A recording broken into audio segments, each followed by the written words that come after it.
На ден пред објавувањето на конечните листи, екс-премиерот истакна дека тој и Шекеринска дефинитивно ќе биле носители на листи и дека еднаква родова застапеност ќе имало. Оти тимовите со носители на листи ќе биле сочинети од маж и жена, односно жена и маж, без разлика кој е прв на листата, тоест втор. Сигурно дека ќе имаме жени носители. Еве можам да кажам дека и јас и Радмила Шекеринска ќе бидеме носители на изборни единици. Ние одиме со двајца носители, ќе биде или жена прва или втора, но за нас е двајца носители. Двајцата паралелно ќе го покриват теренот. Од ВМРО ДПМН пак велат дека и тие ќе промовираат родова застапеност, но не само заради законските одредби, туку затоа што се залагаат за квалитет.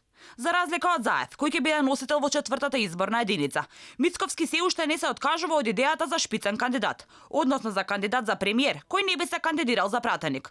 Оти како што вели тој, тоа е за скривање зад пораз, но сепак финалниот став ќе го имаат во среда, кога ќе бидат објавени официјално листите. Сега ако сте се определили да бидете кандидат за мандатар, би било честно, честито, би имало некоја морална вертикала ако само тоа бидете. Ако вие бидете и кандидат за мандатар, и потенцијален кандидат за пратеник, кандидат за директор, за министер, за амбасадор и така натаму, според мене, лично, тоа е моје убедување, е дека не е честито и дека тоа е скривање позади поразот.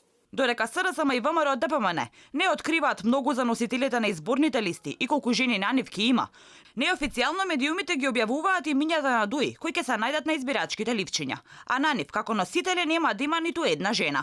Според шпекулациите, ДУИ нема да има кандидат во 4-та изборна единица, со што Заев нема директно да се соочи со никој од ДУИ, барем за општините кои спаѓаат во четворката.